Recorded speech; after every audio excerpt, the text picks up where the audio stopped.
Not much. Just got home, relaxing, Cool.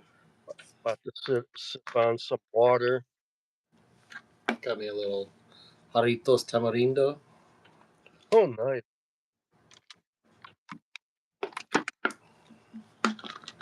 Yeah, I figure I would use that thumbnail from earlier when I went to breakfast. Yeah. Because in a way, it reminds me of a fragrance that I happen to have. Which one? Well, two come to my mind with sweetness and a little bit of chocolate.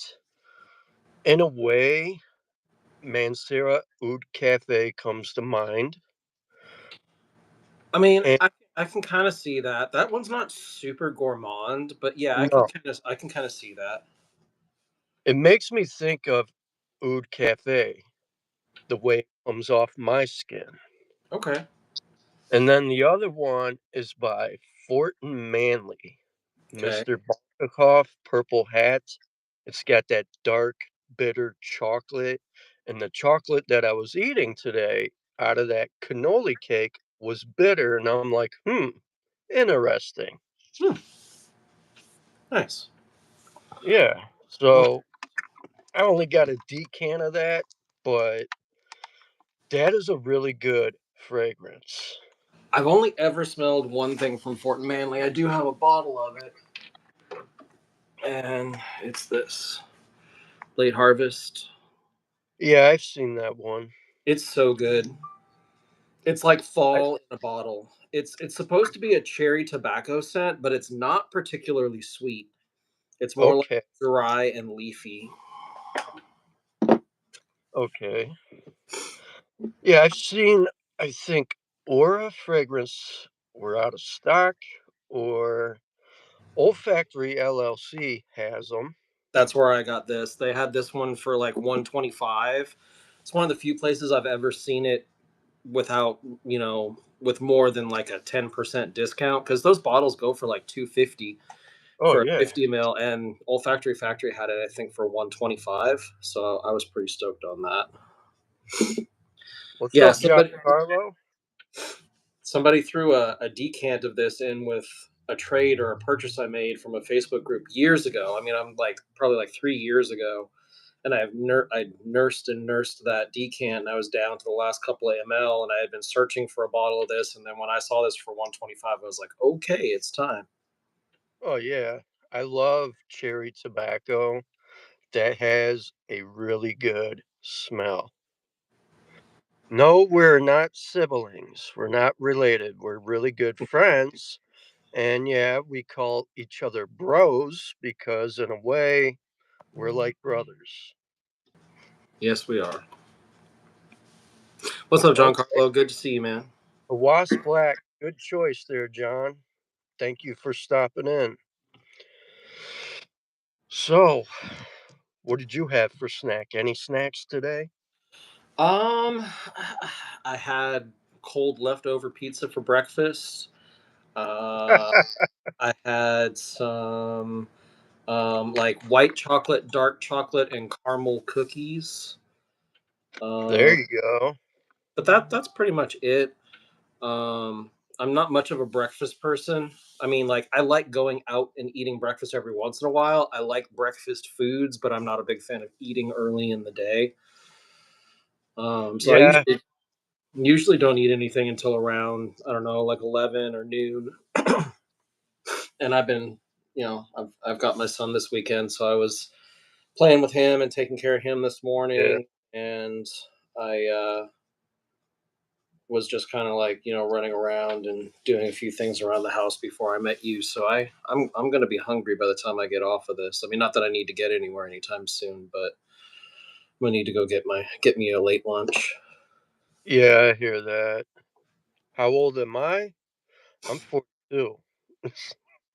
I mean, technically, even age wise, we could be brothers because I'm 43. Well, yeah. For everybody who stopped in, make sure you hit that like button. It really helps me out. Like and subscribe, everybody. Doesn't cost you anything. It's absolutely free. Thank you. Much appreciated. Am I balding? No, Hario, that's just a rude question. Don't even answer that question. That's just rude. no, it's okay. I had a cap on my head and I just took it off. There you See, go. here's my cap. Louis Vuitton knit hat.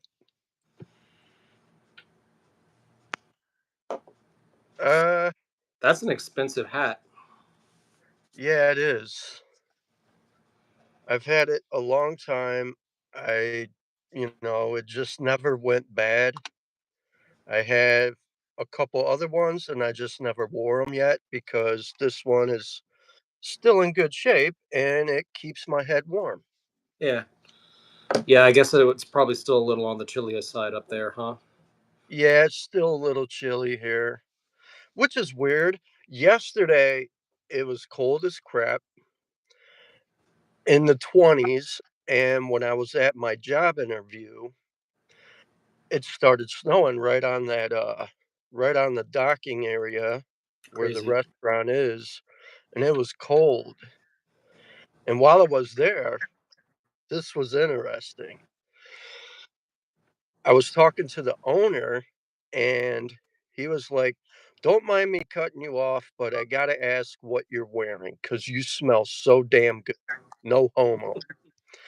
And I said, "I am wearing Roja 1819 Burlington. It's top tier niche, expensive, but discounters, if you're lucky, you can find it under what, $400-500. I got mine from Olfactory LLC for roughly $190. I was saying So, they're selling it for just under $2 bills, right? yeah, so he's like, "Huh, I'm gonna have to check into that because I am really liking that scent." That's one I've never gotten my nose on. I need to. It's a unappreciated masterpiece, and one of my other fellow, YouTubers from Instagram, he's right about one thing, the scent kinda takes you on a different journey in different directions, but it's really, really good. Hey, what's good, Taste and Sense with D Boogie? How's it going, sir? I was talking last night with Ross. I asked him his thoughts on Manhattan by Roja, Right. and he said it's very classy, kind of like for like a setting. Very classy, really good. And with how you are with fragrances, you're gonna like that one because you're kind of like, me in a way. Yeah. So, and then I asked him about Epic by Amouage, and he's like, that is a really good one. It happens to be my favorite one by that house. You will enjoy that. That's one of the few from Homage I actually don't think I've gotten my nose on. You know, because like whenever I go up to Atlanta and I'm looking to smell stuff, I usually have kind of like a running list in my head of things I want to smell or things I want to smell again, so that I'm not just like grabbing random bottles and wearing my nose out before I get to the things that I'm really interested in potentially buying. And that one's never really been very high on my list. Not for any negativity against it. There's just always been other things that I've wanted to smell. Well, yeah. Oh, really, D Boogie? That's the only Rosia you really like? If you like that one, 1819 Burlington, there is another one that has less coumarin in it, but it has like a cannabis note in it. And I'm trying to remember the name, Kamaran's one but of my favorite notes, actually. I think I can see you liking Manhattan. That is a good one to check into. I have a decant of Manhattan. I like that one a lot. It's kind of on my radar to buy when I find it for a decent deal. Which I Yeah. mean that one's a lot more common to find on discounters than the 1819 is. But I'm kind of looking to get it for like sub 200, like you got your 1819. And there's a few other things that are kind of taking priority over that. Um, I really want to get Search from Amouage. That's just Yeah. amazing citruses with like a smoky woody background. It's yeah, there's nothing really like it for such a citrus forward scent. It's very calming and soothing and relaxing. Yeah, I would like to get my hands my main 2 next ones since I've got my new job, and I already know they're gonna pay me well, which is a plus. Congratulations. Thank you. Um, I wanna get Manhattan and Amouage. Then after that, I'm gonna get Zaharoff Citrine, the Citrine's body good. balm. Yeah, my backup bottle's sitting right there, and Yeah, my main bottle's over there and somewhere. I think I'm gonna pick up, Coco Loco too. Yep, got multiple backup bottles of Coco Loco sitting right there. I love Coco Loco. That it's playful. It can be casual, but it's still very classy. Yes. I still have my samples of Orem, Nior, the, original Pour Homme, and Red Seraphine. Those are all good. The Yeah, Seraphim or seemed to change. I don't know if it was maybe like the something about like allergies or something when I first got those two bottles in, or if they actually did shift a little bit once I sprayed them out a little bit. Because I mean, George macerates his fragrances for a long time. They shouldn't really yeah, it does. change a whole lot initially. Every fragrance is going to change if you own it for Yeah, 5 10 years, and every fragrance is going to change as you spray the bottle down. But yeah, for a relatively new bottle that I know was macerated for probably somewhere around a year, it really seemed like both the blue and the red, like the eucalyptus and the marine notes, kind of mellowed out a little bit. They were really sharp when I first smelled it, and it seemed like the other notes kind of yeah, came out a little bit more. I don't know. It's not that I didn't like them initially. I really like both of them, but I like them even more now because they feel like a more smoothed out, well-rounded composition. yeah. I've had Seraphine Blue for a while. It was on some days on a mild winter day, I wore it, but I checked it yesterday, and I feel like, the composition kinda changed a Yeah, little. It yeah. got a little stronger. Also feel like they got a little bit. I don't know if it's almost like Eucalyptus to me felt like, in a way, like you said, it got a little it's mellow. like it's like they lost a little bit of projection, but what they lost in projection, they gained in smoothness and Yeah, longevity. yes. The longevity, it it was longer. I got I don't wanna say it's long like the Elixir Sauvage Elixir, but on my skin Not too many things are. no. On my skin with Seraphine Blue, I got, like, almost 11.5 hours ever since I've had it, and I let it sit a little while 'cause I Yeah. so many now, and it Well, really made and you a have difference. good luck with those things too. My skin just is kind of like I don't have Yeah, dry skin, but it's very porous and it just tends to kind of soak up fragrances like a sponge. It's like my skin yeah.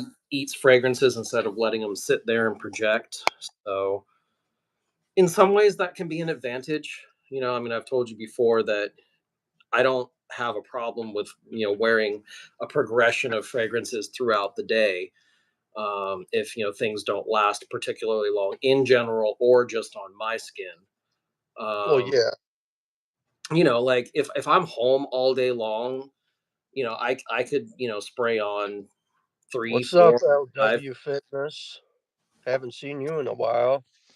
How I you could doing, man? I could spray on like three, four, five different fragrances throughout the day, and generally it's not layering. Generally, I don't have a problem with layering. Like more power to people who want to find things that go well together and kind of find their own flavor, their own DNA through that method. But it's not really my thing. I generally tend to kind of decide what I want to wear, grab it, spray it on, and then once it's gone, I'll either refresh or spray something else.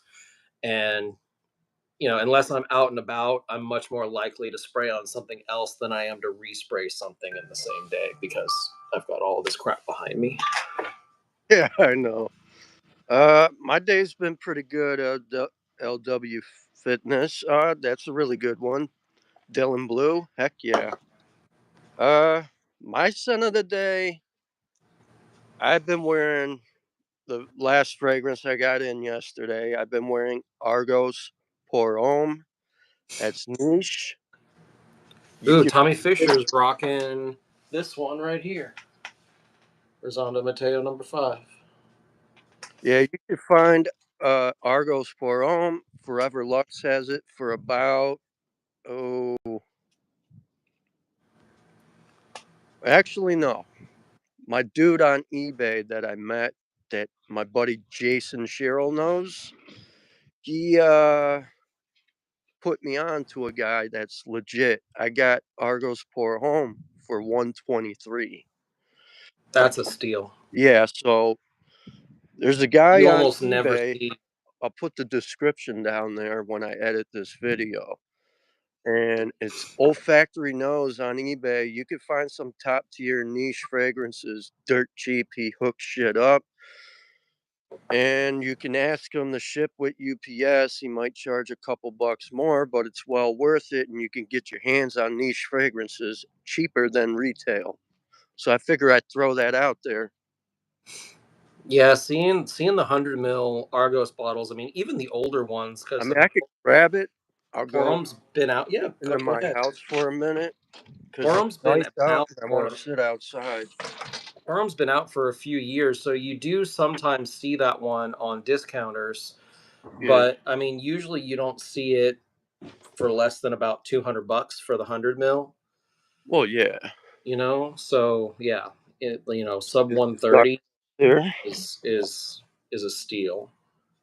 But LW Fitness, I stopped counting a couple years ago, and at that point, I was at about 1,200, and I've probably purchased several hundred more since then, but I couldn't tell you exactly. At some point, I'll actually. he lost count after 1,000. We'll just leave it at that. And me, I'm roughly around almost 500 now. But a lot of I got to get a cabinet. I'm running out of space and I still have stuff in boxes I haven't cracked open yet. So every now and then I'll crack open a fragrance and I'll review it and talk about it. For now, they're just sitting up macerating even more. But I could turn my camera, which I'll do.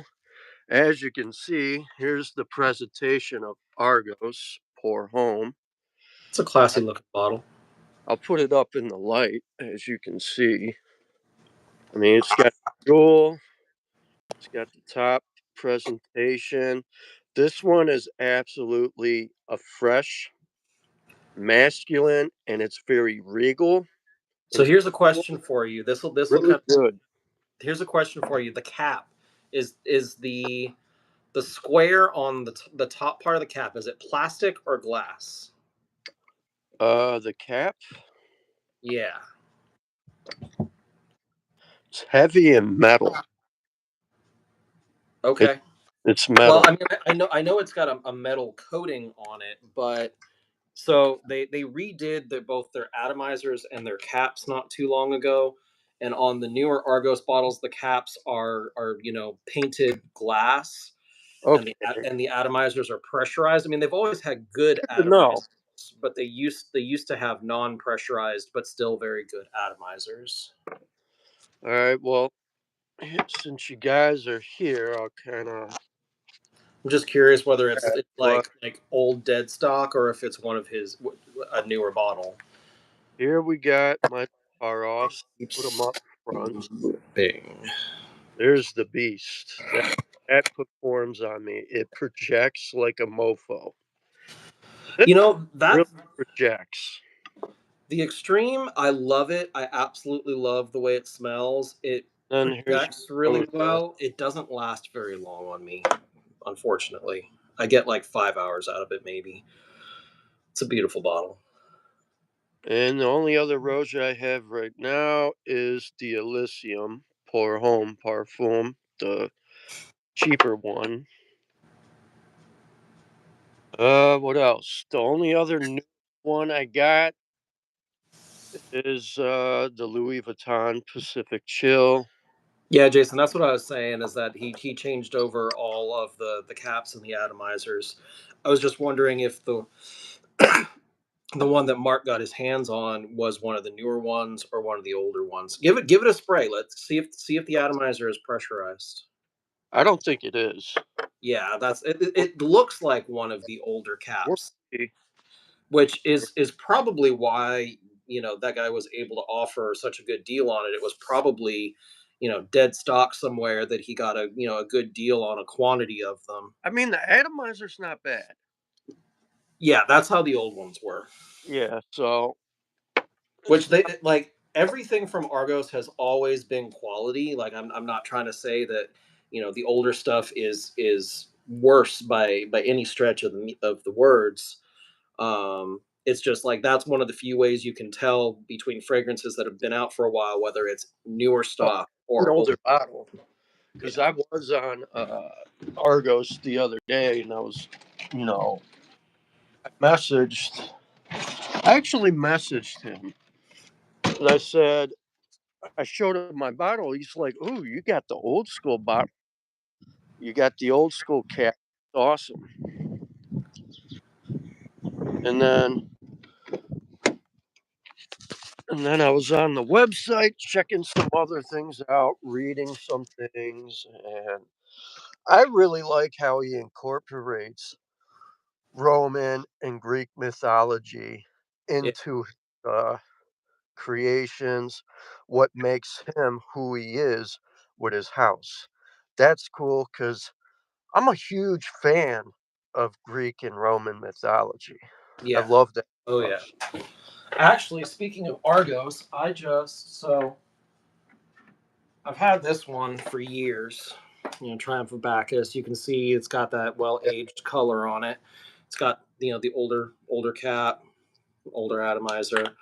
I had been wanting to get my nose on the Extrait, and I finally got a decant of that the other day. How is it?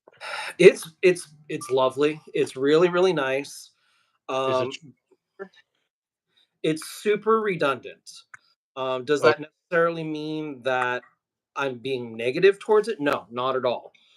Um, the main differences to my nose is that the EDP is a slight bit fruitier and a slight bit brighter, but this bottle has been sitting and aging and macerating for probably about 5 years now, and it was a beast. I when I heard that they were doing an extrait, I was like, oh, that's cool. I don't really know if that fragrance needs an extrait concentration, but yeah. that's cool. And basically, it's a little deeper, it's a little richer. Um, I haven't given it a full wearing yet, so I can't speak as to the performance, but I mean, I would assume that maybe it projects a little bit less. Uh, Lasting a bit longer is kind of negligible because Triumph of Bacchus already lasts like 8 to 10 hours, the EDP.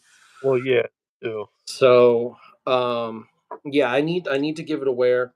It's been a little bit warm down here for the last few days, so it hasn't really been the right weather for a tobacco heavy extrait concentration fragrance, but I don't know. They were saying it was supposed to rain today. I was thinking about wearing it today, and then now the sun's out, so that's not going to happen. But maybe if it rains tomorrow, I'll wear it tomorrow. See how it goes. Well, yeah, yeah, I hear that.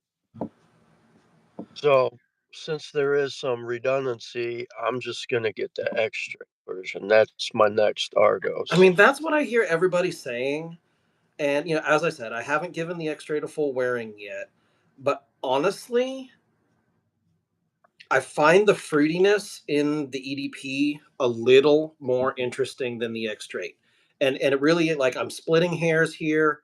There's no wrong answer on which one to choose. Most people are more about, performance and longevity and all that. But I also kind of get the feeling that since it's an straight concentration, it's probably going to be more about the sillage than it is about the projection. And one of Yeah. the things that I really like about the EDP is that it projects. It lasts a long time and it projects. So Okay. so yeah. But yeah, they're very close. I mean, I'd say they're, 85% close. It's maybe one of the most redundant releases as far as how close the DNA is to the original that I've come across. And I'm not throwing shade, really not. I like the House of Argos. I love Triumph of Bacchus. The X-Straight, from what little experience I have with it, is really really nice. But I don't see the point in owning both. You know, I Yeah. I I do understand choosing, one or the other for one reason or another, but or I mean, maybe if you were buying the 30 ml bottles, then instead of buying 100 ml, that might be the route to go. But yeah, 200 ml bottles of Triumph of Bacchus when like it's already a beast. It's like 5 or 6 sprays and you're filling the next room. So Yeah, I hear you. Yeah. I mean, I've seen what's his name's got the Triumph back is extra for like two something on eBay. Same guy I got my Argos from. that's a damn good deal. I don't know how Yeah. much that one's going for retail, but I'm assuming it's I well over think it's 300. 3.5 I was gonna say, yeah. according to what Jason said, but I would rather get that one at like a discount price. There's a couple people I know on eBay that have it, and that would be my route to go. I mean, Yeah, I mean, like Jason said, I mean, since I've got the EDP, I wanted to get my nose. I wanted enough to wear it a few times, but I don't really see a reason that if you own the EDP to spend $300 plus dollars on the X straight version when it's really not reinventing the wheel. And Argos isn't really the type of house to do a cash grab. I think it's one of their most popular fragrances. They wanted to do an extrait concentration, which is one of the more popular things to do these days. So I mean, I get it, but yeah, for those of us that have been following Argos for many years and own this already, I don't really see a reason to do that. Or if you do, like, order the 30 ml bottle. You don't need a 100 ml of both. well, yeah, for yeah, that's definitely gonna be my next from Argos. I It's really good. have a little more tobacco scents in my collection.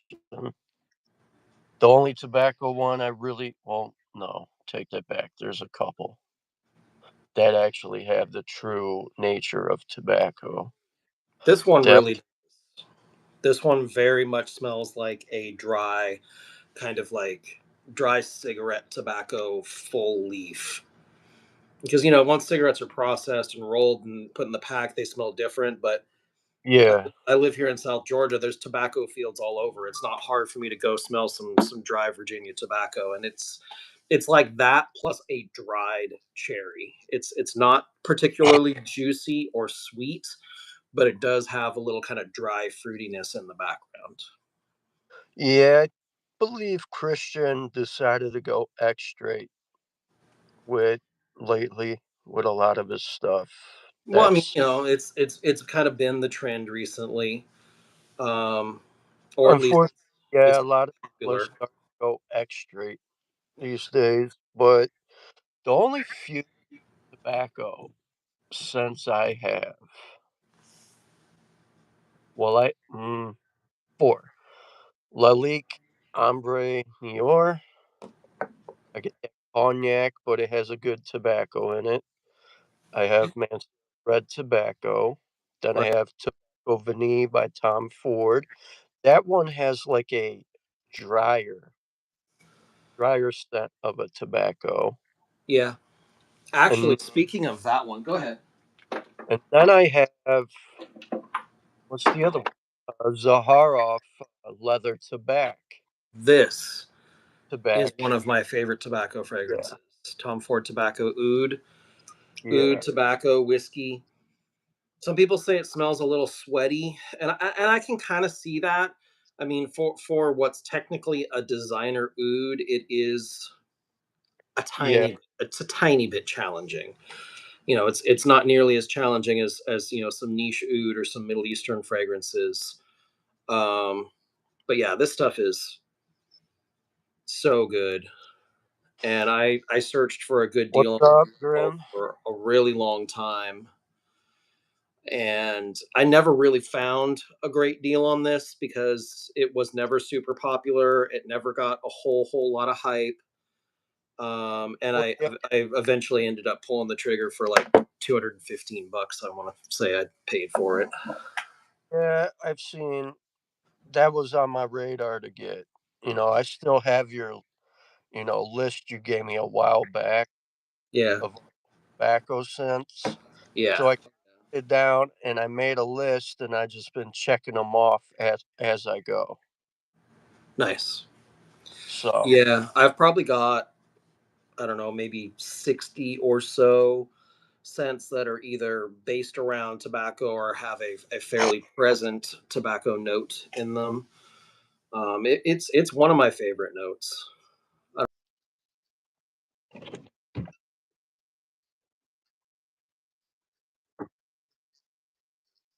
My favorite notes. When I was living in the Pacific Northwest, it was much easier to wear these heavier, syrupy, burly tobacco fragrances for most of the year. yeah, I get a window of like 3 to 4 months where I can wear them without it being a bit yeah, much for. I mean, it's not too much for me, especially not if I'm inside and in air conditioning. But if you're outside around people, this is not the appropriate scent for 90 degrees and 80% humidity. yeah.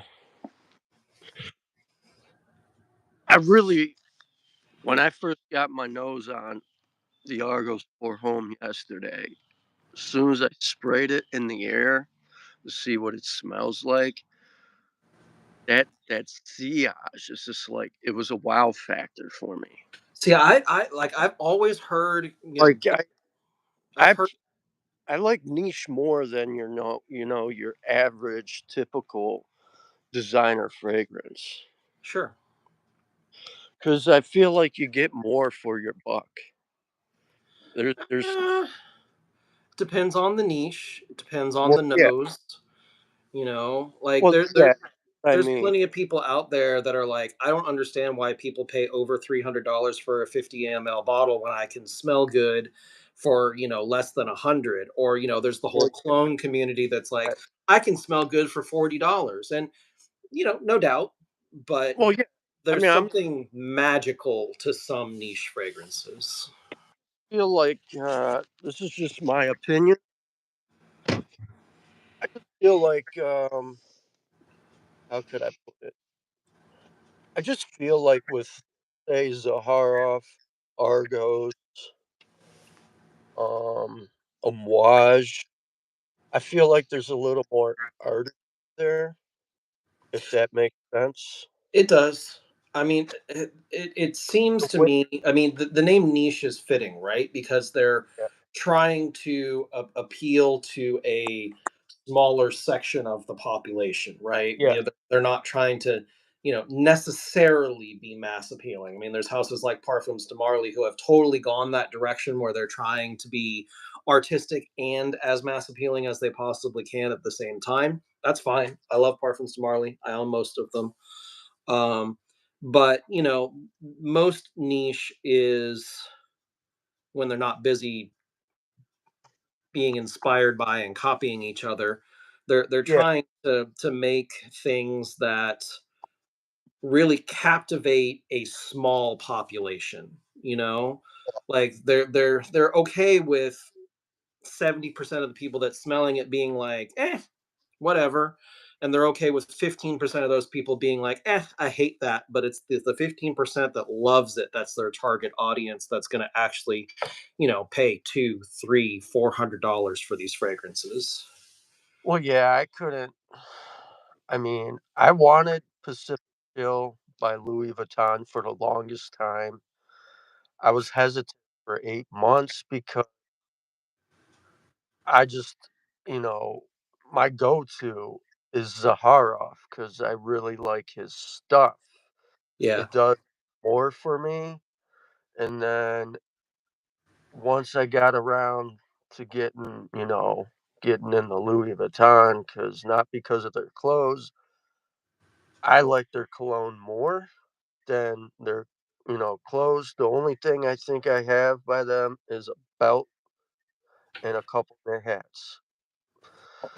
And my brother, he's the total opposite. He owns, I think, 5 pairs of Louis shoes, boots, and jeans, and all. That's all him. I'm not. I don't go that far.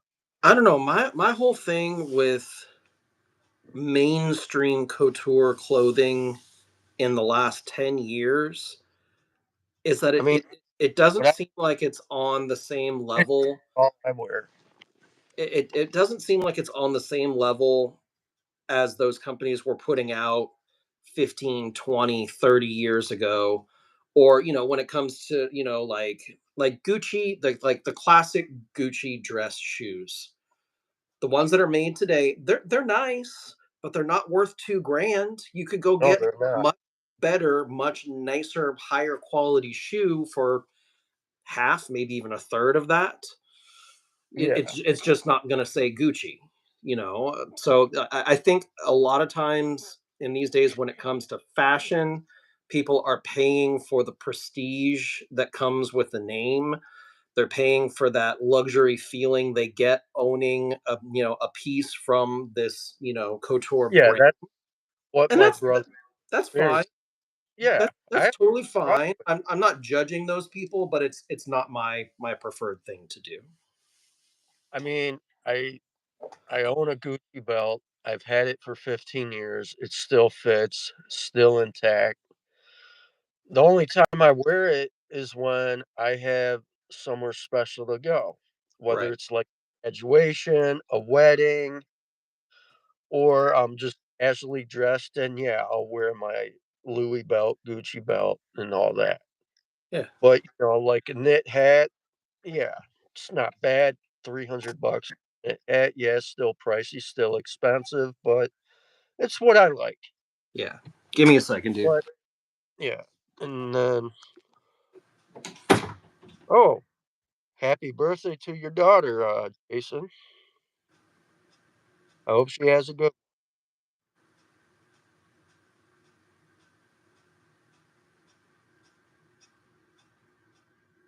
What else is going on here?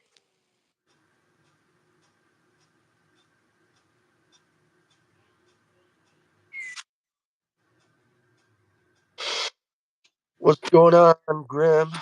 What is your day like today? Wearing so far? Sorry about that. You're welcome, Jason.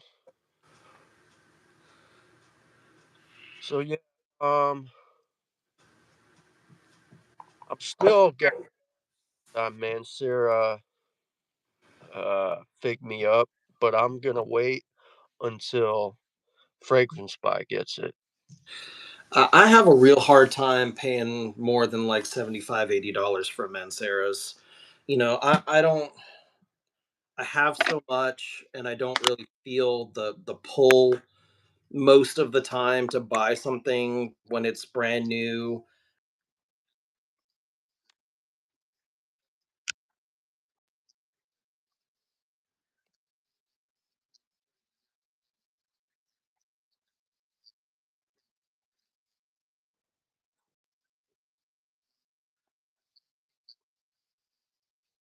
Go to a store and try and smell it, but like paying $200 to have a Mancera come overseas to me, It's fine if people want to do that, especially if they're making content about it. I completely understand that, but it's not my jam. Yeah,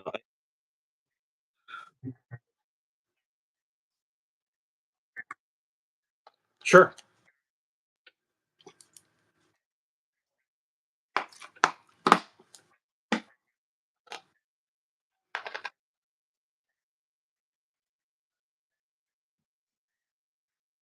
No, not right now. I'm gonna Right, wait until fragrance has it because I don't feel like spending $190 today. I just right. don't.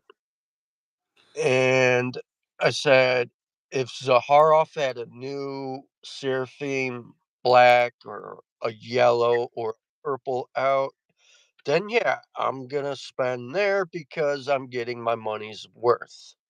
And Right. I know what I'm expected. And what I like about George, he interacts with his customers. He's down to earth and he doesn't price gouge. He gives a fair price that he sees fit that everybody would appreciate. Oh, I mean, if you I, threw Zaharoff juice into a Creed bottle, you could charge $500 for that too. It's the same yeah, quality. It's just that George has always been much more of the mindset of getting his fragrances out to as many yeah, people as possible while still having a profitable business. yes, yeah. But the thing, I just like that he interacts with his people. He interacts with people, talks to you. You won't get that from Tom. You're not going to get that from, say, any other perfumer that. I mean, Right, talk to him when I hear from him.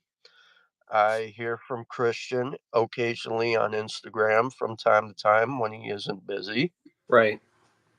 you know, but I've never heard from Tom Ford, and you're I most mean, likely nor going will you. He won't, you know. no. I But think also, George and Christian are much more involved in their fragrance creations than Tom Ford is these days. Hold on a mhm, second. I'm sorry.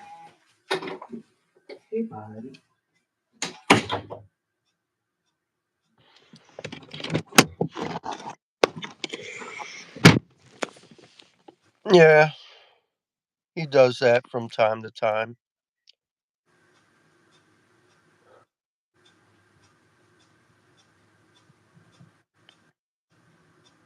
Okay, I can see his Parfum de Marly.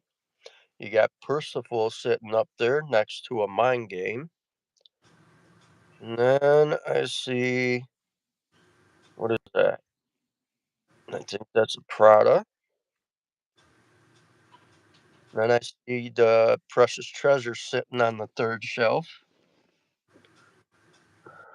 Soon I'll have my cabinet in for my fragrances, which is good.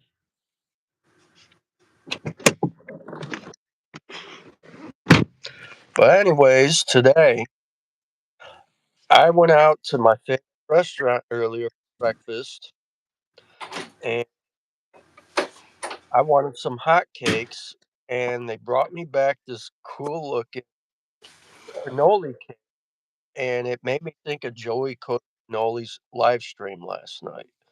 So I said, you know what? Screw it. I'm gonna make a cool looking thumbnail and make name my stream Saturday Snacks and Fragrances. And that's how my thumbnail came. That So stream last night was wild. I wanted to stay, but I had to go out. I missed the first hour of it. Like I had to get out of the house. Not having a job for almost 2 weeks was driving me up a wall, bro. It was driving me fucking crazy. Yeah, I know I had how to that get goes. out. I called my friend and I said, "Are you home?" I was like, my neighbor's got the garage up. I want to go ride. So we went cruising for a while and we went stopped at a couple of places and I had to get out Nice. because since I don't have a garage here and I bought the bike from him, I keep the bike in his garage so it doesn't, get rained on. And Right. but in the summertime, I'll keep it over here. But I was just in the mood to go cruise and go out for the night. And I went riding with a few guys and ended up going up to the place I'll be working at tomorrow. They were open late, and I was sitting up there watching the game. I wanted to relax and enjoy myself. Nice. Yeah. Yeah, my whole income base is based off of driving around places. So once I'm done for the day, unless I have something specific I have to do, I try to enjoy being home. Well, yeah. Other than that, I've been uh, I've been doing reading on Perfumer's Apprentice. I've been getting further into my read and learning how to own fragrances, and I've been taking notes, and I've been understanding what fragrances work, what doesn't work, how to smooth fragrances out, maceration, and most importantly, I learned how to source my raw materials. So That's eventually, I want to start my own thing. Would it happen now? Not until, start getting some hours with my new job, getting comfortable, and got money coming in. First thing, most importantly, is getting my bills caught up. And then when I got some extra money put it aside, I'm gonna get some supplies and start my thing. You should check out.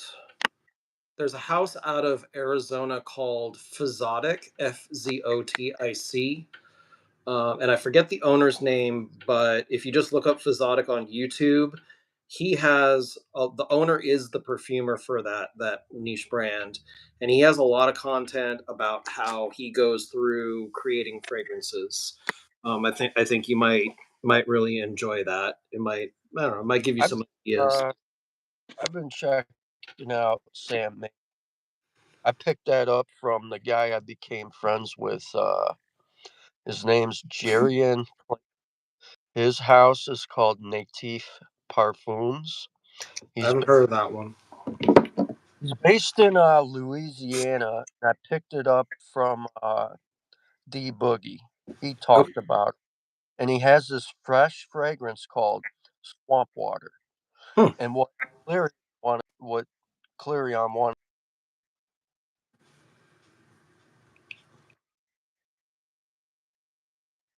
that good projection. So he started making his own, was wearing it out in this area. It caught attention, and he decided to do his own. He's yeah, so I asked questions. He gave me a website. He gave me a couple different sites where I can get my all that, and he gave me a couple channels, to watch, take notes, and that's what I've been doing. nice. And I watch Sam Macer a lot. There's one other person I watch that goes into depth with, fragrance chemicals and things like that. Oh, another person I Aaron, I watch Aaron Terrence Hughes. I yeah, learn a lot with his chemistry background, and I take notes. I like Aaron Terrence Hughes. I like some of his fragrances. Some of his fragrances are kind of like a Yes, little not for me. One of the things that frustrates me about him is that while he does have that chemistry background, he'll talk about fragrance molecules with their chemical name, but he won't go in depth as to what they smell like, how they interact with each other. So I like his content, but it kind of leaves me wanting more information. It's his channel. He can do what he wants. I'm not again. I'm not throwing shade, but it leaves me wanting more information. And I discovered this guy that goes by Fragrance RX on TikTok. Now, not Fragrance RX on Instagram or YouTube. That's a dead channel at this point, as far as I can tell, and a different person. But Fragrance RX on TikTok is another person with a chemistry background that is very heavily into fragrance. And he actually goes into some of the science behind it, which I really appreciate.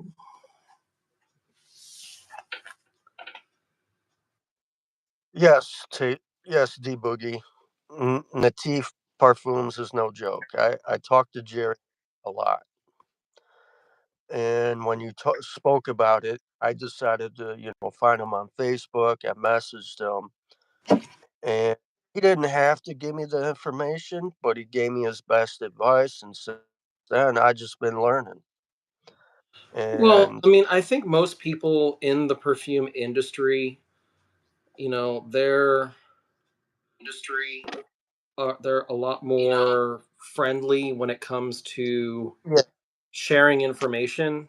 Um, like the bigger houses that are working with the bigger flavor houses like Givaudan or Mon, that they hold things a little bit closer to the chest because they've got captive molecules, they've got proprietary processes. But the smaller houses, they're much more collaborative when it comes to sharing things because they've gone through the process that you're starting now. there's another guy that Jason Sherrill mentioned to me, and I've been Sorry. talking to him well, and that's Sensual Obsessions. His name's Kevin. Yeah. He has a service that you can have your own personal fragrance and work with the perfumer and stuff and have your own thing. Whether it's he has a different pack that I think one's $100, and then the other one I think like 60, $70. Yeah, there's some really good starter kits out there. So 100%. I thought about going that route. So I'm getting my, experience, what I like in a fragrance, kind of like with what how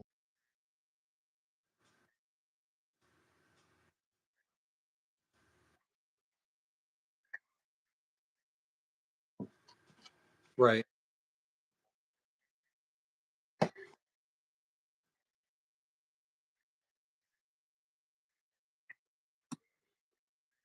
Sure.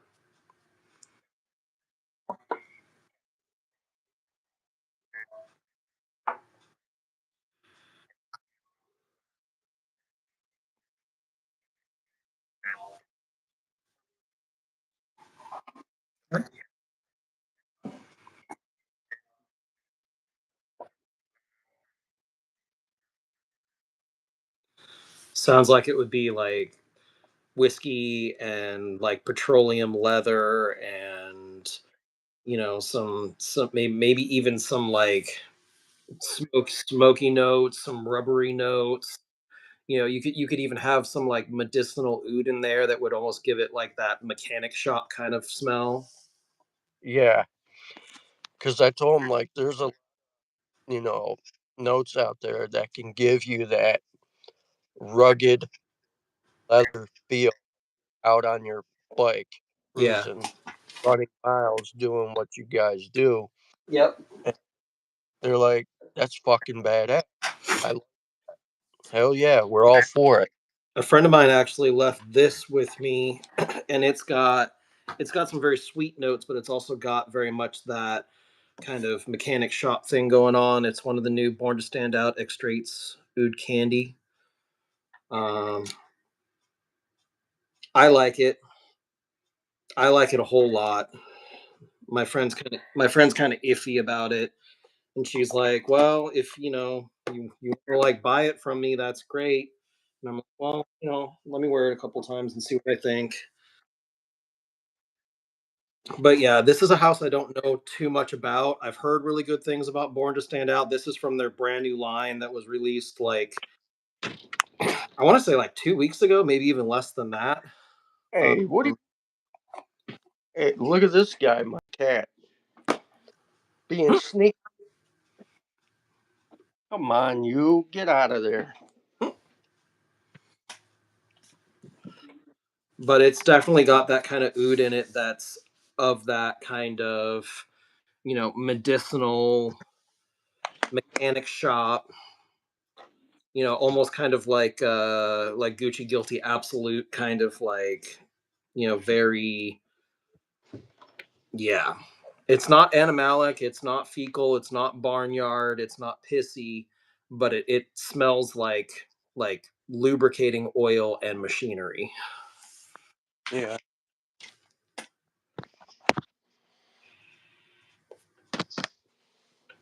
for sure. But yeah, let's see here. There's another fragrance that I was thinking about. I might have to turn my laptop on. I've been trying to think of the name.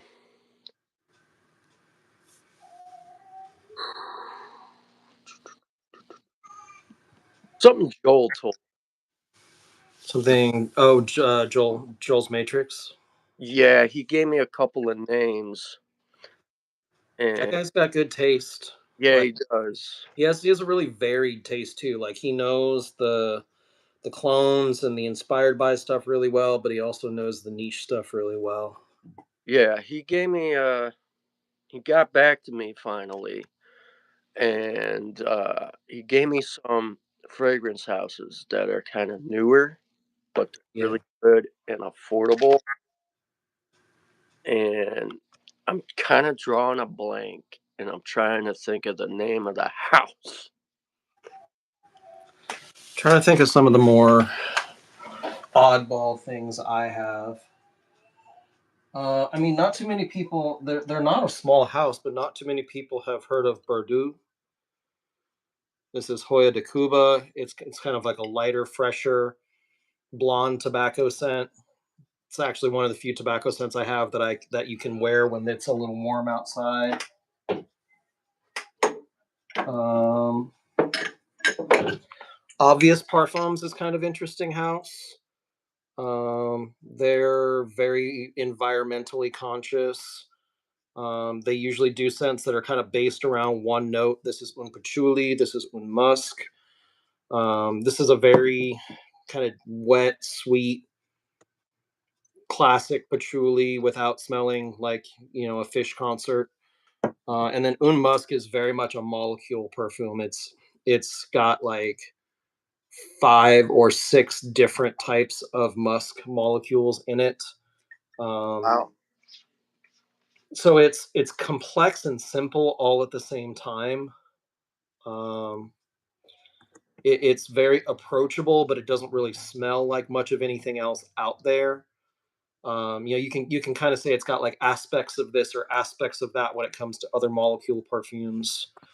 Um, but yeah, Ah, on house. Sometimes you can find those relatively cheap on discounters, and sometimes they're not discounted at all, and I can't really find any rhyme or reason to it. Um, there is a shaving company, kind of like a niche shaving company yeah. called Barrister and Man that I like a whole lot. Um, and they do fragrance versions of all of their scents. 42 is probably my favorite. It's based around or it's sort of a theme perfume. Theme perfumes don't generally work out very well, like when you're trying to make a perfume based off of a song or a movie or something like that. This is based off of a book trilogy, Hitchhiker's Guide to the Galaxy, and it's done incredibly well. It's a lot of tea and citrus. There's a little bit of petunia and ambergris. Um, but all of their fragrances are or most of their fragrances are very reasonably priced.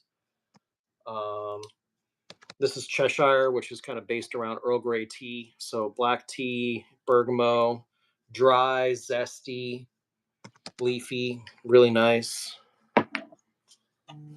Um, hmm. Yeah, I bought my first bottle from Corone the other day. I know they've been around for well over 100 years, but I hadn't really experienced anything of theirs. But I found a good deal on a bottle of Amuse-Moi Conjure, which is like tobacco, hazelnut, and vetiver. It's simple, but it's really well done. Um, it's not like the hazelnut and tobacco that you might experience in like a like one of the stronger with you fragrances or one of the fragrances of those ilks. It's a little lighter, a little airier, a little more elegant than those. It's a lot yeah. less youthful. Um, but it kind of makes me want to get into the House of Corone more. And I'm finding that their men's line, which is one of their lower level lines, are actually pretty affordable if you shop around for them. It's their upper level lines that go for like 200 plus a bottle.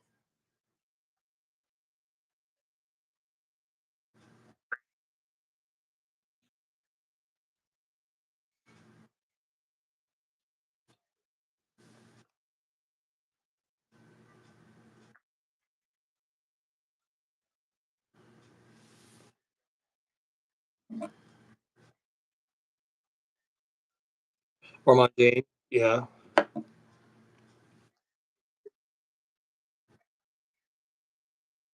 Mm-hmm.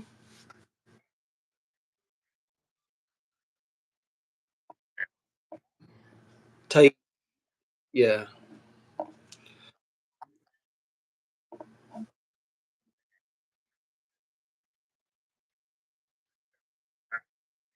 Well, that makes sense because Taif is a kind of rose.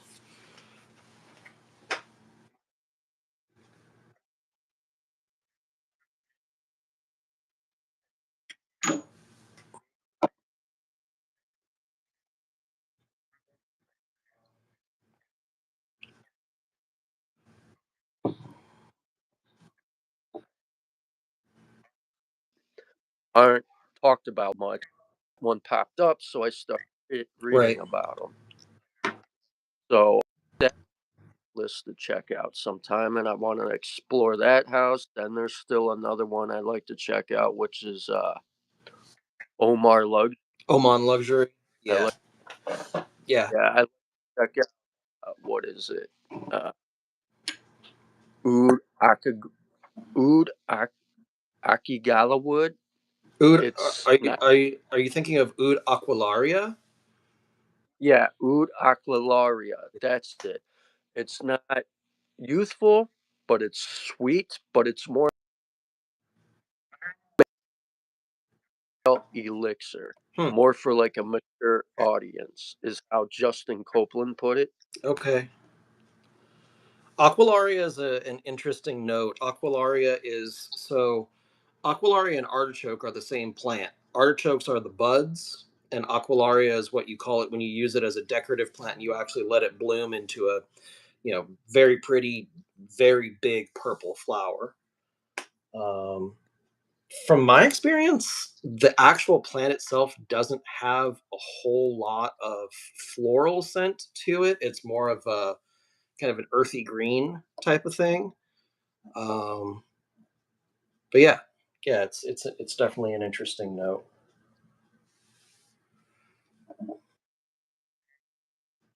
Ask Joel next time.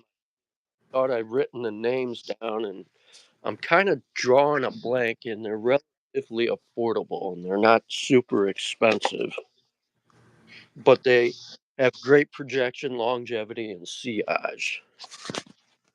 And it's Actually, one of the best little cheapy finds that I've found recently is a release from a company that's been around for a long time. They've been making perfumes since like the 70s, I want to say. This is the new Panama Jack Poron. Um, I found it for like $12 at TJ Maxx. And it's actually a really interesting take on a blue freshie. It punches way above its price point. It's got some iris and some musks, a little bit of sandalwood, some citruses. I mean, if this was in like a YSL bottle, it could be going for well over $100. Not that it really smells like the Y line, but like it's kind of in that ballpark of semi-synthetic blue fragrances. Um, it's got like a beachy vibe without smelling at all like suntan lotion or coconut, which I like fragrances like that, but this is not that. But it's still got very much sort of like a hanging out on the South Coast, like Yeah, hanging out on the Gulf kind of vibe. yeah, I hear you there. Oh, you vaping? Always. I never knew that. Oh yeah, I am the mad vapor.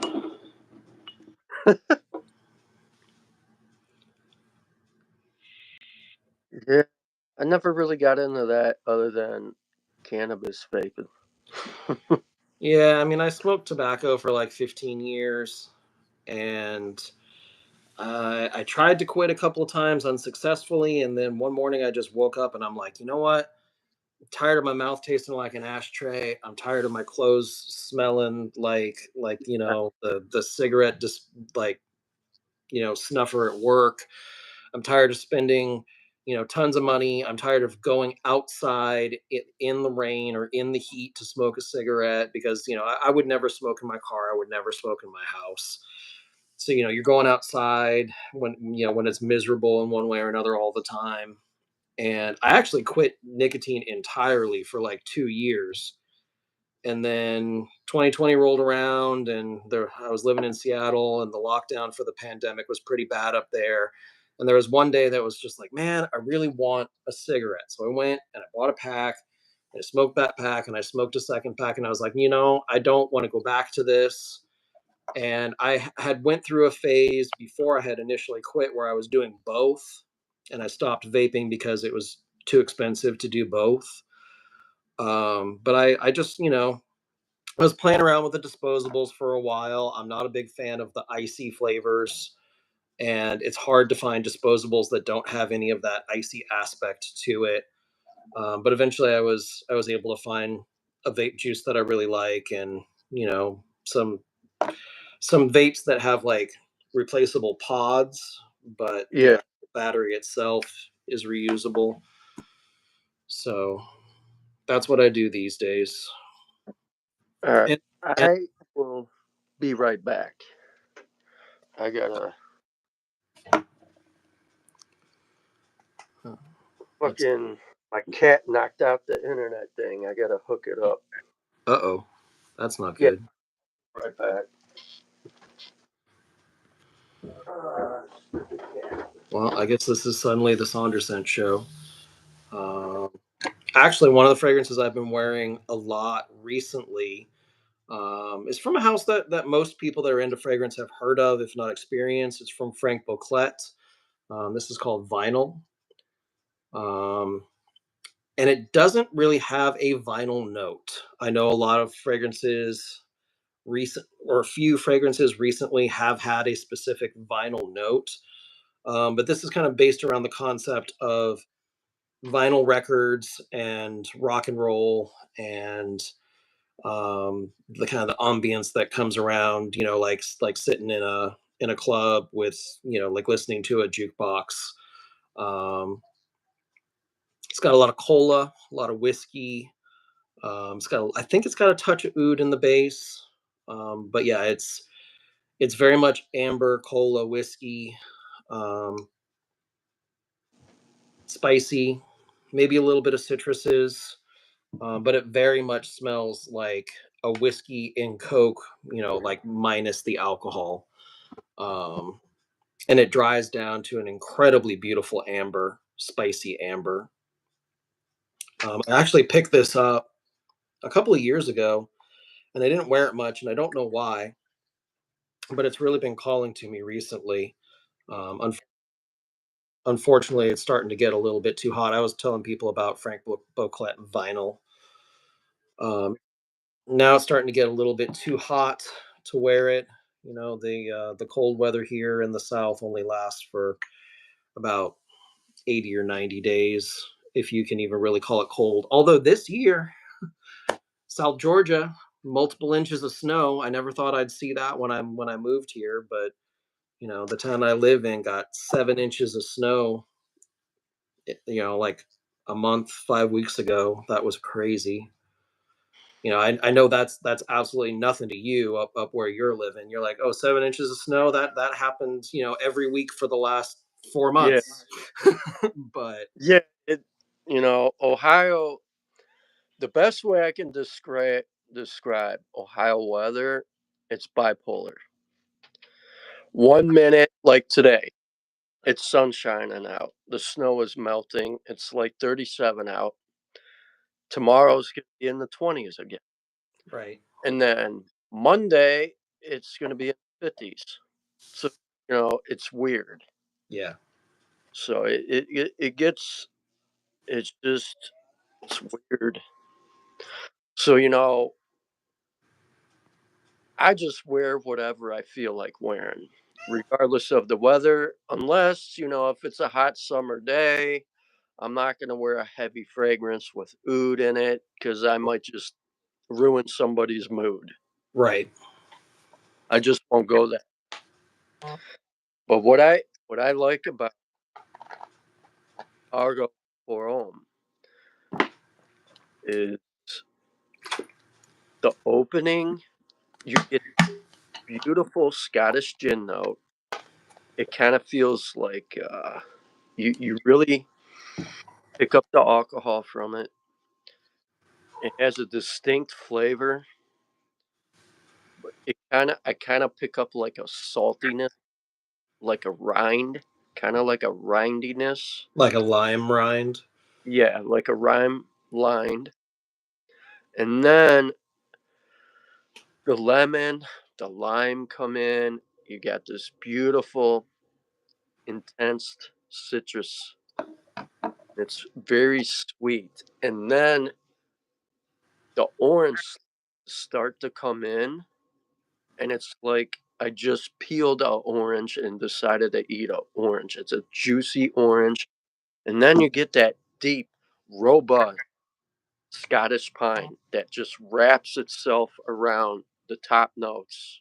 Hmm, And the opening was a good like 13, 14 minutes before the heart notes started coming in. And right. the way the what is the the violet, jasmine, and the lavender were coming in, there was a little bit of powderiness from like the lavender, but it quickly got shot out by the jasmine and the violet. It started brightening up the middle notes. It gave a little bit of roundness to it. And then I got this like vetiver coming in. I'm like, interesting. Hmm, And I was still getting that pine note. That's pine. It's like intense and kind of strong. And that's what drew me in closer with this fragrance. And when the vetiver was coming in, it is like dry. It's like a dry vetiver. like a grassy vetiver. Yeah, it was like a grassy vetiver. And I was enjoying the sillage around me was pleasant, approachable, fresh, and yeah, I would say regal is a good way of putting it. And I'm like, okay. Yeah, I might have to look into that one. I do like scents that are kind of, whether they're It's either a different. direct It's interpretation of a gin and tonic or whether it's kind of yeah. loosely based around it. It's I mean, I have a few, like I have. iconic vibe. Actually, I'm actually wearing this today, which is sort of loosely based on a gin and tonic. Yeah, Um, this one is different than anything I have, and I'm happy with it.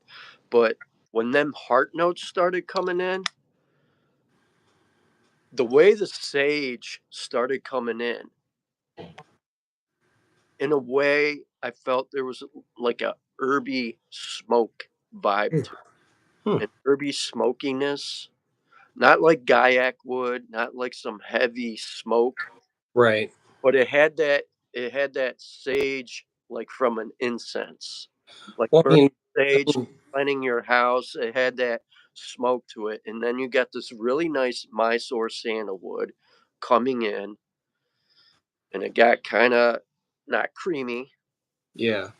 but I wouldn't say resinous either. It's not resinous. It was a really nice scent of sandalwood. Then I got musky. It got a Hmm. little bit of white musk, and then I got this beautiful patchouli. Yeah, this is remarkable, one of a kind, and I like this one a lot. Nice. Yeah, so I'll definitely be exploring more from Argos. I wonder how it compares to like. I mean, like Gentle Fluidity Silver is kind of a loosely associated gin and tonic fragrance. It's not super boozy or anything like I that. see Kind of that. got that going on. But I wonder how it compares to something like Micallef gin tonic or something like that because I own that, and that again, it's another one that's not. It's like all of the aspects of a gin and tonic without the actual like smell of alcohol. Well, yeah, I could see that. Yeah, this is kind of like along the lines of some of those. This is just unique. Now, would I recommend this for like a teenager or something? No, Well, no, but it probably wasn't intended for someone no, that age either. no. I mean, and again, it doesn't matter what age you are. If you like it, wear it. And if other people don't like that you're wearing it, too bad. I mean, I try to be considerate of the people I'm going to be around, but if Yeah, somebody, happens to, think, oh, well, that smells really youthful on you, or oh, that smells like an old man. I'm just like, oh, okay, well, thank you for your opinion. yeah, you know. So yeah, yesterday I was gonna wear this, but I thought it would be a little too much for a job interview.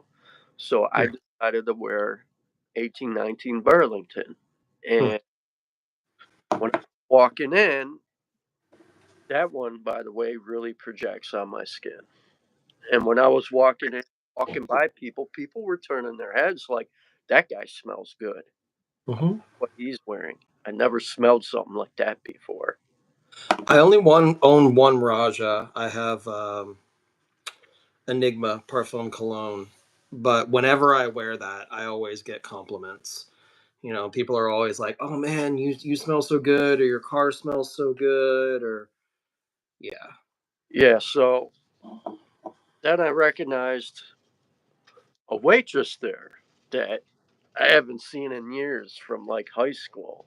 right. Walked in, she's like, Mark, is that you? Wow, I haven't seen you in years. I thought you would have left Ohio behind. I'm like, no, I'm still here, but I'm here to apply and get a job. She's Hmm. like, oh, this place is laid back, chill, no drama, no motor mouths. You get to listen to music while you cook and come to the right place. Nice. So, and she's like, too, during the summer, it gets really busy here. There's a lot of people who dock their boats, come off the boats, grab a bite to eat, relax. We got an outside tiki torch lounge with an outside tiki torch bar, Nice. and it's a well known biker spot, and they have live entertainment that play there. Cool. So I'm like, so 81 friendly? And she's like, oh, absolutely. I'm like, all right, well, that's my kind of lifestyle nowadays. She's like, oh, nice, right on, cool. And then we were talking, and I was like, well, she's like, what else is going on? I'm like, well, I became a frag head. And she's like, oh, what? I was like a fragrance junkie. I'm a cologne collector. I'm big into fragrances. I got a YouTube channel. I do it on Instagram. So she found me on Instagram. She isn't much in the YouTube, but she'll come around and probably subscribe to my channel.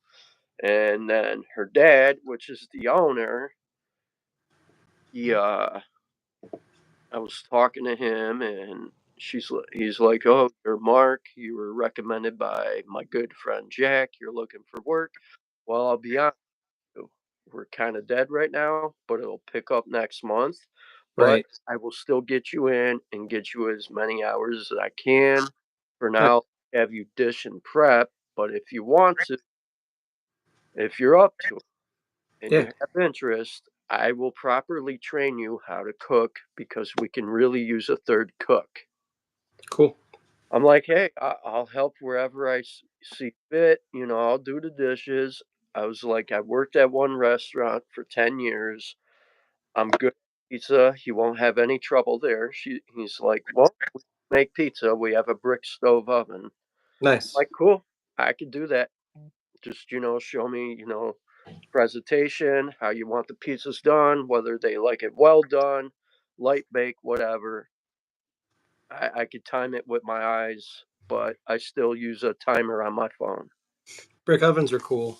Yeah, they I'm not a huge fan of like the deck style pizza ovens or yeah, like or like all the chains these days. Most of them they use those like conveyor belt yeah, ovens. Not really a fan I of don't care for those. that. I feel like pizza tastes better from a brick stove oven. My favorite is a wood fire oven. I Yeah. worked for a company in Seattle for like just a few months. It was like over the summer of I want to say the summer of 2016, and they have a couple of brick and mortar locations, but they also have like 9 trailers that have terracotta brick ovens built onto them. Oh, nice. So, they had a pretty big presence at the farmers markets. They would do catering events. And that's mostly what I did. So it was always fun to like roll out, set everything up, build a fire in the oven, and then like actually be cooking with fire, you Well, know. yeah, I prefer, a buddy of mine, he has his own catering business and he does he has a wood burning oven and he does his own pizza. Yeah. He caters to like weddings, major events, baseball, football games, whatever. And he's got, this trailer hitch. He drives with it. He has his own team and people that he works with. And he had to do a part long ago with one of the Cleveland Browns football players. That's cool. And he made, I think, $10,000 that night. It's not bad. No. So he pays everybody how he pays, and then he has a guy that files his taxes. But his food's pretty good. Yeah. He has his own, gets a lot of his stuff from like G of S. And then he has I think he gets his stuff from the place out here called Restaurant Depot. Oh yeah, that's all across the country. And then he has a few other people he gets his seafood from. Yeah. But overall, his pizza out of his wood stove oven is phenomenal. I worked for there's a larger microbrewery on the West Coast called Firestone Walker Brewing Company. And I worked at their main tap room in Buellton for, I don't know, maybe 6 months or so. And they had a really big, it was gas powered, but brick oven. And they did pizzas. We did a decent amount of pizzas, but the cool thing is that we would also finish all of the steaks in there. So we'd mark them on the grill, and then we'd finish them in that brick oven, and they would get a really nice crispy char on the outside. Oh, They get a yeah. little bit of a smoky flavor. It was nice. Yeah. Yeah. See, my old job, they had you know, an old oven and it would always break down. The shelves would come apart while the pizzas are cooking. Yeah. And that thing is about 55 years old. They don't even make them anymore. Yeah, I worked in a place that And it wouldn't surprise me if it wasn't the exact same oven. I worked at a place here in Georgia that it, had an ancient. It had like two decks. It's like maybe like 4 feet wide, it had like like 4 feet deep. a Ferris wheel Oh, side okay. with racks. You could cook full sheets on top. Yeah. Would cook like the way they did theirs. They had their small pizzas, and then they had a meat, and then their large pizzas were rectangular, which Okay. is 12 cut 4 by 3.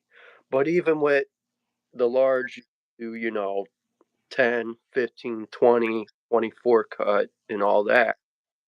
And the rack fell apart the one time. It was a couple months ago. I was working, and I was working the oven, and it was a busy day, and we couldn't go forward like you're supposed to. We had to reverse it because one of the gear wheels was fucked up. So my boss told me to just put it in reverse. I'm like, why don't you just buy a new gear wheel? They don't make them anymore. And he's like, well, the part's kind of expensive. I'm like, whatever. So I was putting it in reverse and I heard this knocking. I shut it off and I just let the pizza cook the way it is because it was almost done. I pulled it out, done. I cut it and I said, we can't go backwards anymore. It's Right. starting. Like, you're going to just have to put the pizza in and cook it without turning it on. Or Right. you guys make enough money, buy a new gear. Right. How hard is that? Why be cheap?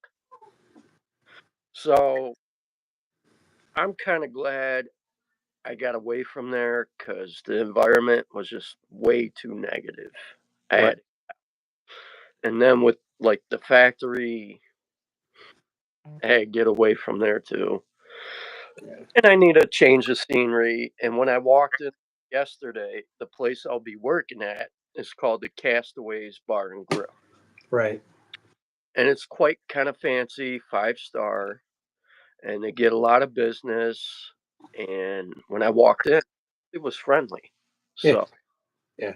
and I was like, finally, I found a good place. So I go in tomorrow. I'll be up there by 2 o'clock, and I'll probably be there till about 11. Sounds about right. So I'm looking forward to it. Good. I'm happy for you, man. Yeah, I miss working. I need the money coming. Yeah, I get that. There So there are days here and there where I miss certain aspects of working in kitchens like that. But I mean, I did it day in, day out, 60 hours a week for 25 years. I miss the food. I don't miss the rest of it, yeah, which I think you can relate to. So, and a lot of it is things like you were just talking about. Like something breaks down, they don't want to pay to get it fixed or pay for the part. Or, they're people don't treat you well, or the work environment is, dangerous or dirty or yeah, hot, and when you finally find a place that, actually takes care of its equipment and its staff, because like a lot of times I find myself working in places like, okay, well, the equipment's really good and everything's working really well, but they treat the humans like crap. yeah. They Or there'd be a place where it's like, oh well, like everybody I work with is really nice to me, it's really fun, but this is a crappy place to work because nothing works. yeah. It was. I have no hate towards my previous bosses. I don't. I just like my one boss, Eric. Nice guy. He totally understands why, and he respects me for that. Right. Good friends. But the other guy, his personality is the devil. He's just a rotten person. Well, I mean, the restaurant industry attracts a lot of, shall we call them, gems of individuals. Yeah. Like some of the most rough around the edges people I've had to work with closely have been in restaurants, and that's not the majority or by a long shot, but restaurants are more open to hiring people that are recovering from one thing or another, or people that have a criminal record, or and a lot of people that come with that background, they just want a good job, they're good people, Yeah. but some not so much. Like, what was it? A week ago, I went through I had a meeting to go to a temp agency. I had to fill paperwork out, do a urine test, do all that. And I texted, my bosses said I'm running late, but I'll be in. And as soon as I get there, they're like, we don't need you. We got somebody else. I was like, I'm already here. I need Right. the money. I'm clocking in.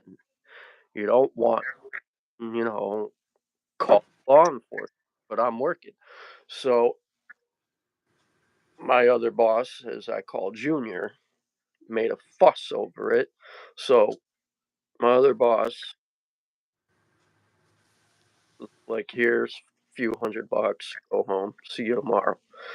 And then tomorrow is wishy washy. We don't need you. Yeah, we do. We don't. I said, I'm done. I'm out. Goodbye. And that was it. I left. Well, I mean, that just it doesn't work. People have Yeah, bills to pay. If that's your primary source of income, and you've got bills to pay and gas to buy and food to buy and all that stuff, you can't keep showing up ready to work and then have them say at the last moment, "Oh, we don't need you today." It's yeah, like, no, man, that's not how this works. yeah, Well, if you want to schedule me for less hours, I don't really have much to say about. I mean, I can say I don't like it, but I don't have much say in that. If something breaks, I don't have much say in that. Like, that's why I got sick of it. I left. And I was just filling out applications all over the place since I left. right, And then, I got turned down and I reached out to a buddy of mine and I called him because he just got done eating and he was relaxing at home. I'm like, look, man, I got laid off a week ago. People were screwing me around. I had enough of their crap. Can you make some calls? He's like, oh, absolutely. I know plenty of people who can hire with your background. He's, right. it's not who you were, it's who you are now. You're head up. Well, You're a I good mean, guy. I mean that's the way it should be. Like that's the kind of one of my things with people that have criminal records, and I mean, more specifically felons, but there's also a lot of people out there that just have, like, a ton of misdemeanors. It's like, you got a criminal record, they do a background check on you, they see a few things that they don't like, and then that's just like the end of the story. They never call you back, they never talk to you again. You don't get a chance to explain yourself, or Yeah, show that you're reliable, hardworking, consistent. And that's never the way that I've worked. no, it's I don't really hey, care where you came from. Can you do what I show you consistently? Are you reliable? Will you be on time? Like, are you going to keep working throughout the day? And are you hopefully you're not going to be a troublemaker. yeah, Those are really the only things that I was looking for. Beyond that, I don't care if you're a friggin' Martian. yeah. So I just, he made some calls. He called like 6 places, gave me 6 places in the area that is closer to home now, where Right. I won't have to pay local income tax anymore. So Yeah. that's a blessing. And so the first one I called was Castaways Bar and Grill. And I went up, I called like, "Hello, is this so and so? My friend Jack recommended this place. I'm looking for work. I got laid off. I've been submitting applications all over the place, getting no, call back. You're my last resource. If not, I have another 5 places to check into." Right. He's like, "Who?" "The guy who owns the laundromat." He's like, "Oh, okay, you're Mark. Okay, come down at 4 o'clock and we'll talk." So I went down. He was running late, but I spoke to the owner. He showed me the menu, front and back. I tried to fill out the application online, but the website wasn't working out. So Mm. he told me to go home and do it, or you can wait when you come in Sunday. I'm like, "Oh, Sunday? What's Sunday?" He's like, I already know who you are from my friend." And he gave me the rundown, and I don't hold grudges. The past is the past, the future is now, and I want to give you a shot. And Cool. worked at Vincinato Pizza. I know that place, and you were there for a while, so you already know how a kitchen works. You can run an oven, you could cook pizza. I was like, yeah, I just never really cooked in a restaurant. Cooking at home's one thing, but I'm in my own zone and it's not busy, but I need the proper training. Well, you'll because we a lot of our stuff is made home scratch, homemade. Don't use ovens or any of that crap. All of Yeah. our stuff's 5 star. If you really have an interest, which I can tell by the face, you're willing to help everywhere here. We'll train you, no problem. Yeah. Catch on. Nice. So so tomorrow, what I'll leave the house probably around 1:15. Get there a little early, and I get to wear old clothes. So I have sitting across from me, I have my own chef pants, so I'll wear my Yeah. Do clothes, you wear blacks or checkers? checkers. I like the checkers, but I have black. I have black pants, a shirt, but I'll wear the checkers tomorrow. Checkered Uh, pants. I was generally more of a black person, but I respect the checkers. I mean, the checkers are classic. Yeah, I actually would usually go for more like I went to a culinary school that forced you to wear checkers, and then shortly thereafter, I discovered that there's black and white houndstooth pattern chef pants. Those are the yeah. ones that I really preferred. Well, yeah, I got a buddy of mine before he passed away. He had, he was a chef, and he left his stuff with his old friend, and his one friend no longer works in the restaurant. He got bored of it, so he gave me all of the clothes, and they fit. So that's what I always wear in the kitchen. Nice. So, or sometimes, I could wear. I was like, I asked, "You guys have a dress code? Can I wear my chef pants?" And they're like, "Oh, you actually have chef pants?" I'm like, "Oh yeah, I got the whole shebang, Right. shirt and everything." They're like, Right. "You don't have to. You could wear a t-shirt and some shorts because it's kind of warm in the kitchen." So, but if you want to wear your checker pants or your chef pants, you're more than welcome to. Just bring a pair of old shoes. You don't dirty up your Nikes. Yeah. I mean, I've worked in every kind of dress code environment, everything from like show up in whatever as long as you're going to show up and work to, you have to wear this jacket with these pants with this apron because it's an open kitchen and the customers can see you, and like you have to order the shoes you're going to wear through our partner company, and things like that. And I mean, that's okay because a lot of times those places will provide that stuff for you, and sometimes they'll Yeah, even clean it for you. Like a couple of hotels that I've worked for that had laundry on site, they would like all you had to do was change in the locker room and drop your uniform off before you left, and you'd show up the next day and there'd be a clean uniform. That was really nice. yeah. So yeah, I'll wear some old Nikes that I usually wear in kitchens that are just crappy. But I have shoe cleaners for my sneakers. That's why I keep them in good shape. Look, Yeah. but other than that, I'm just glad I'm gonna be back to work because I was going crazy. Yeah. I've been there, dude. I've definitely been there for a variety of reasons, whether it's leaving a place that you're miserable at, or a restaurant closes, or like I said, when lockdown happened during COVID in Seattle.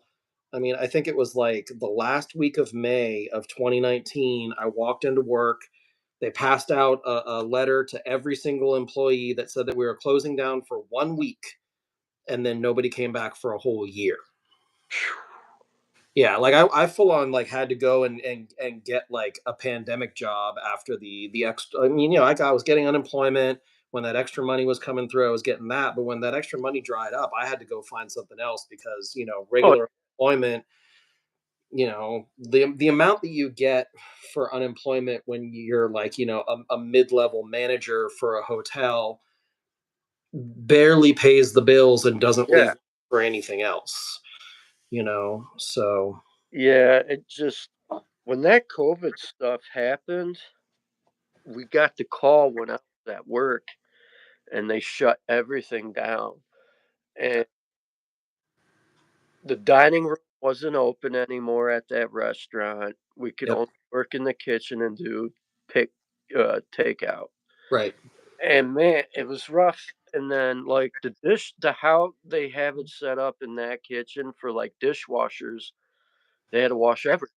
But my boss decided to say, you know what, this COVID going on, I'm not gonna put my dishwashers through everything. Everybody washes their own stuff at their station. Some of the employees complained over that because they don't like washing. And most of the corners, me, I always kept the kitchen sanitized, clean, especially the cutting boards when you're, using raw meat. yeah, And like for sure.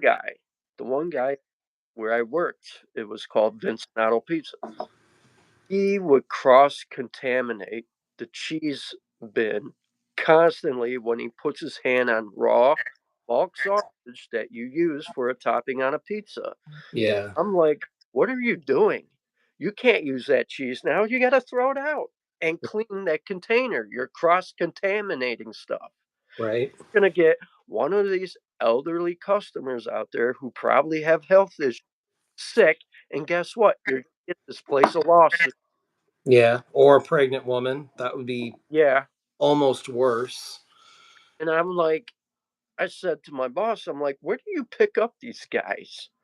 I mean, you see TV shows like Bar Rescue or, Gordon Ramsay, even though that stuff could be staged, it's the simple fact you see this kind of stuff anywhere. And here you're cross contaminating stuff. And this is the kind of person you want to work here. I can understand if it's a mistake, but he was doing it more than once, more like, 5, 6, 7, 8, 9 times. Yeah, First time's a charm, second time's a charm, but third time's a charm. Get the hell out of here. no. I don't play around with that. Food poisoning, fun. I've had it twice in my life. Second time I got hospitalized and I ended up in the hospital and it was brutal. It's fun. I've had it a few times. The worst case of worst case of salmonella I ever got Yeah. was, I mean, this must have been like Excuse 2012, I want to say it was. There was that giant peanut and peanut product recall that happened across the whole country.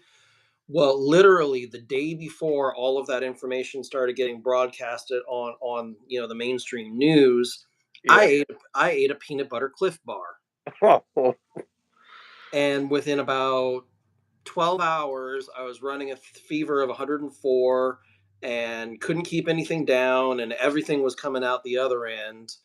And I went to the emergency room and they're like, "Oh yeah, yeah, this is a really bad case of salmonella. Like, we probably don't need to hospitalize you, but we need to give you intravenous antibiotics like right now." yeah. Yeah. Yeah, I had food poisoning from a restaurant. Like, it's where I went for breakfast. It's called Petey's Family Restaurant. Well, I stopped going because I got sick. Yeah, that's a good I reason to stop going. but since I went back, excuse me, they, got cooks that know what they're doing. And Yeah. this happened, let's see, it's 2025.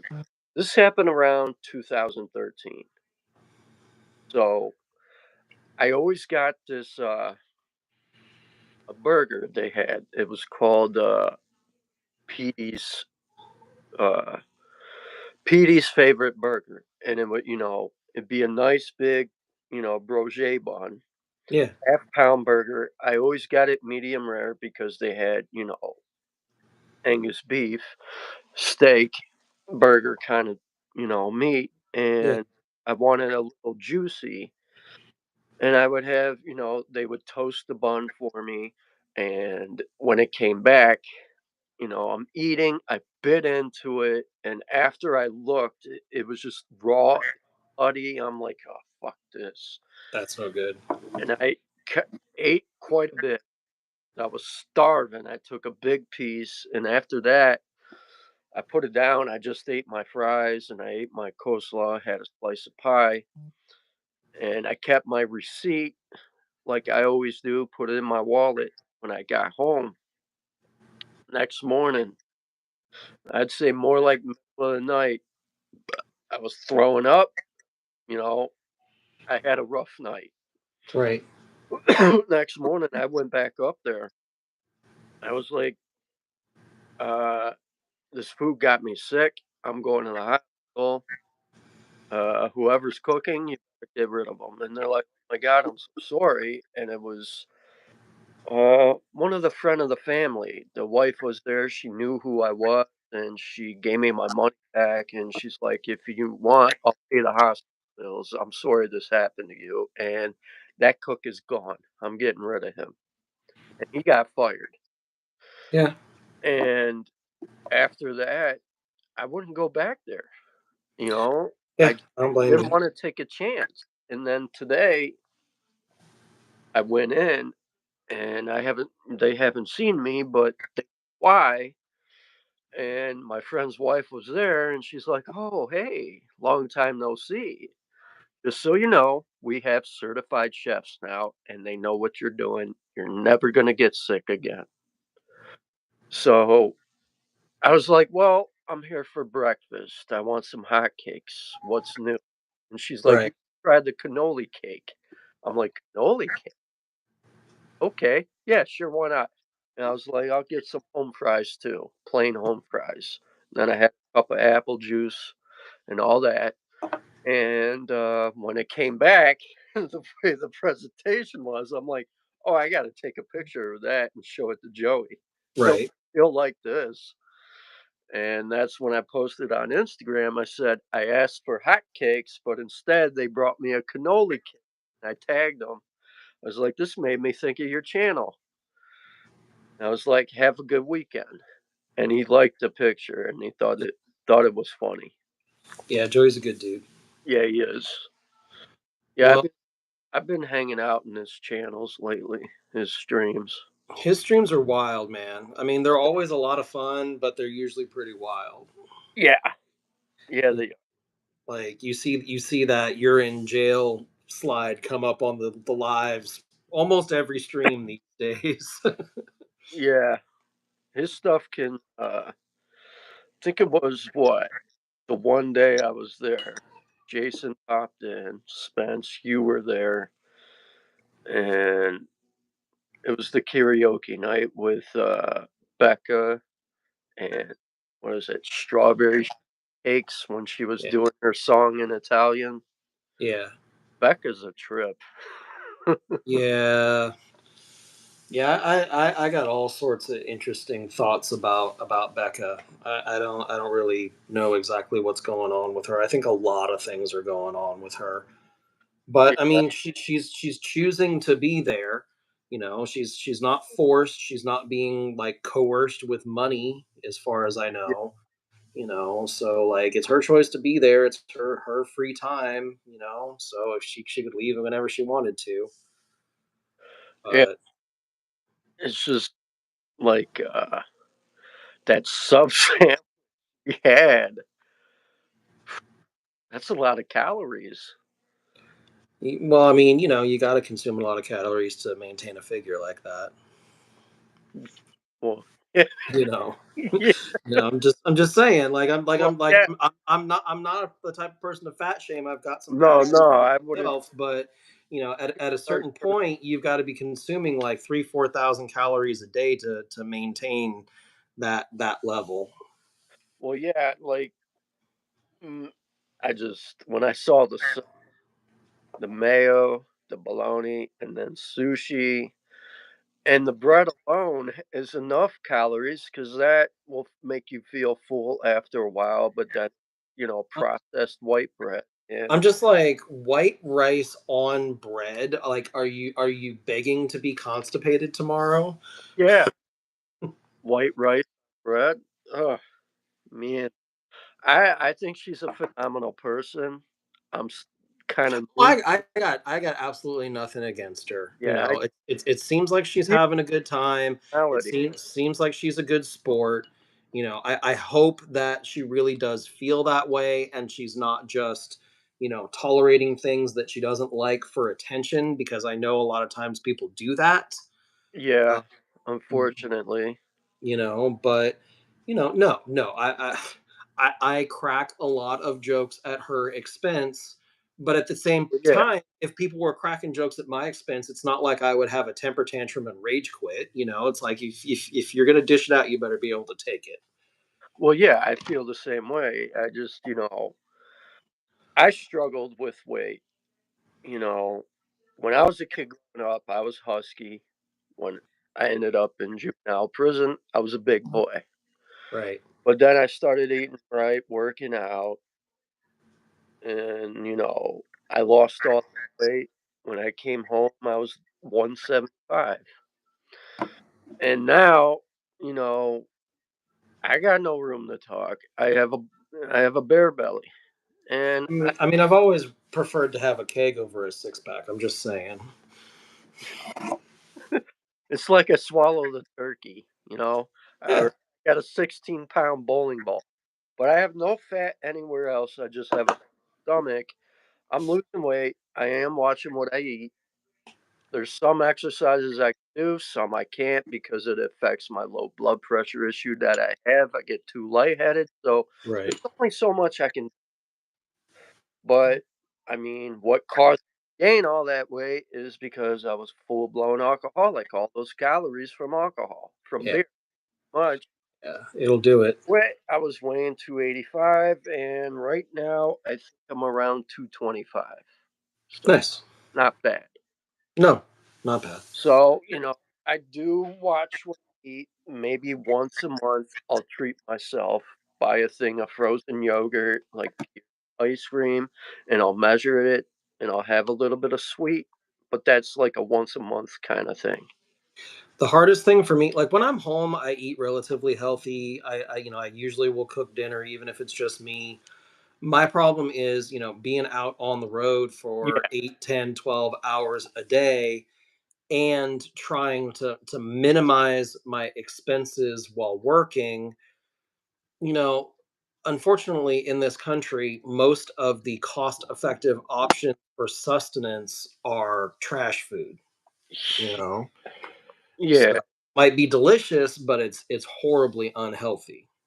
Well, yeah, like my dad, how he categorizes cheap food, cardiac arrest food with a side of trans fat. Oh, I mean, you can definitely end up in the same position by eating really expensive foods. But the thing is, if you're going to nice restaurants, unless you're, ordering like, steak and mashed potatoes with, heavy sauces and no vegetables, and then getting dessert, like you can make it go that direction. But most restaurants, they try to, present a relatively balanced, options when it comes to menu choices. So, Yeah, for me, I, you know, I'll eat pizza here and there, not every day. Maybe once or twice a week I'll bring a pizza home, but I'll make it fast. I'll have a slice, once a day, make it last. But I eat a lot of fruit. I eat a lot of vegetables.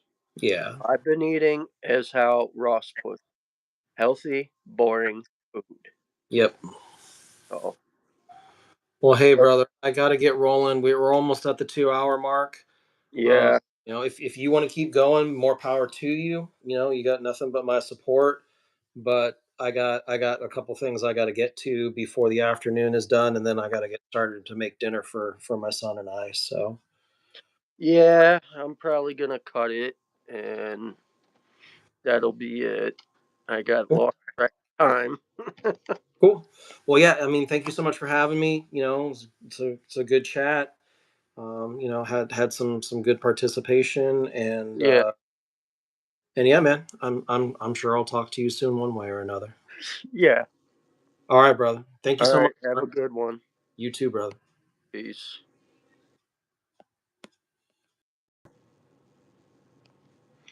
All right. Well, thank you for joining, everybody who came. I appreciate the likes, and thank you for joining Sonderscent. I'll see you around, and that's the end of the show. Peace out, y'all.